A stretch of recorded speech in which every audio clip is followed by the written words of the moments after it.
मुहूर्त में उठना चाहिए। देखो, यदि जीवन को सार्थक करना है तो जिसके शैया में लेटे हुए सूर्य भगवान का उदय हो जाता है उसकी आयु, बुद्धि, श्री, तेज, बहुत सी बातें नष्ट हो जाती हैं। अगर आपको जीवन में चाहे लौकिक उन्नति प्राप्त करनी हो या पारलौकिक,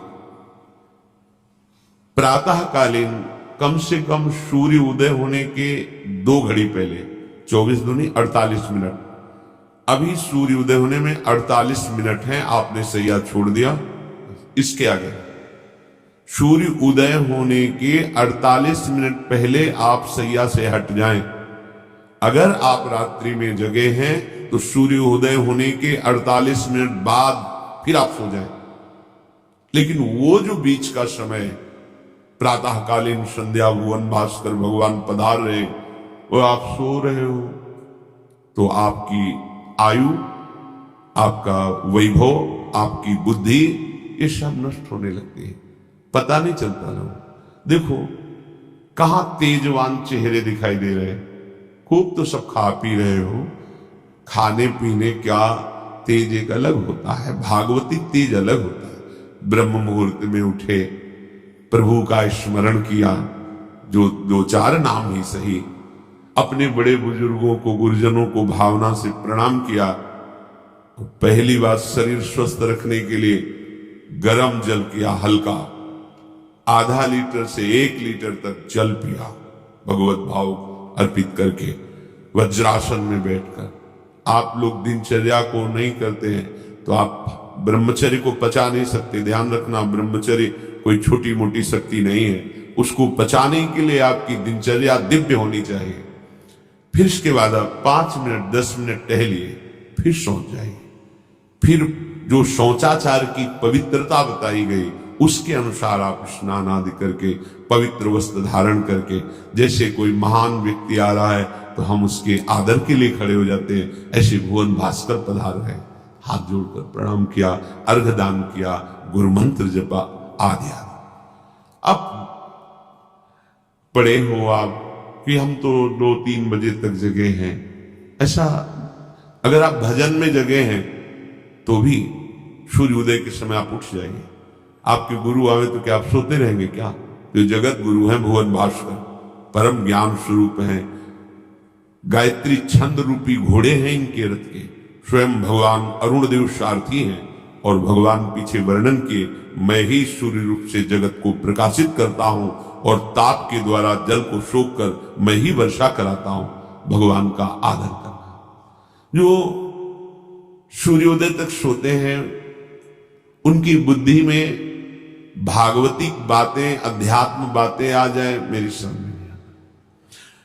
अगर आप थोड़ा भी शरीर स्वस्थ रखना चाहते हैं तो जैसे नियम से भजन वैसे व्यायाम आवश्यक है। सबसे प्रार्थना है, ये दवाइयों के बल पर जीना बंद करो। शरीर में जितनी आवश्यकता जल की है, अगर उतना नहीं जाएगा तो आपकी एसिड बनेगी, फुंसियां निकलेंगी, कब्ज बनेगा, कई परेशानी। हम साधकों को कहते हैं, कभी कभी जैसे पूछते हैं कितना जल पिया, वो अभी तो पिया नहीं। अच्छा, ये शरीर है, ये एक गाड़ी है, कोई सच्चिदानंद नहीं है।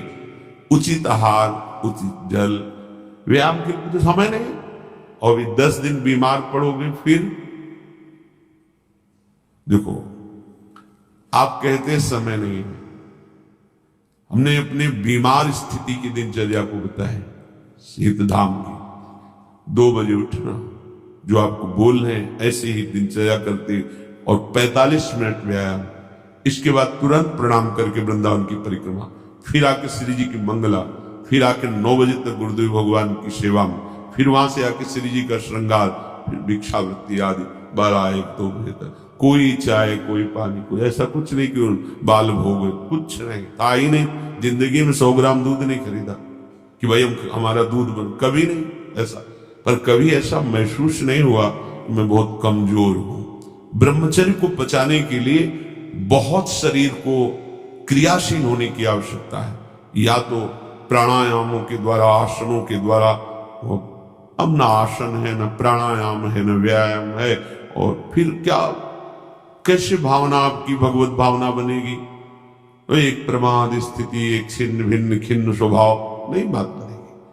अध्यात्म का साधक जो होता है नवीन खिला हुआ कमल जैसा, मुख प्रसन्न तन तेज विराजा, रामचंद्र कर का, कोई असाध्य रोग, कोई बहुत प्रिय, वो बात अलग है। नहीं तो ऐसा वो जैसे कमल खिला होता है ऐसे खिला रहता है। क्यों? हर समय चिंतन सही, आचरण सही, सब कुछ सही। जो भगवत भावना विहीन जीवन है वो मुर्दा जीवन है। जिन हरि भगति हृदय नहीं आनी, जीवित सब समानते प्राण। वो जान नहीं रहे, मुर्दे जैसा जीवन है। क्या जीवन का महत्व? वही गंदे भोगों को भोगना, उसी का चिंतन करना, और भोग भोगने वाले शरीर को स्वस्थ रखने के लिए विषय सामग्री इकट्ठी करना, इसके बाद मर जाना। बोलो इसके अलावा और क्या है?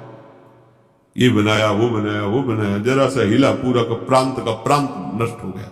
क्या है इसमें? शाश्वत क्या है?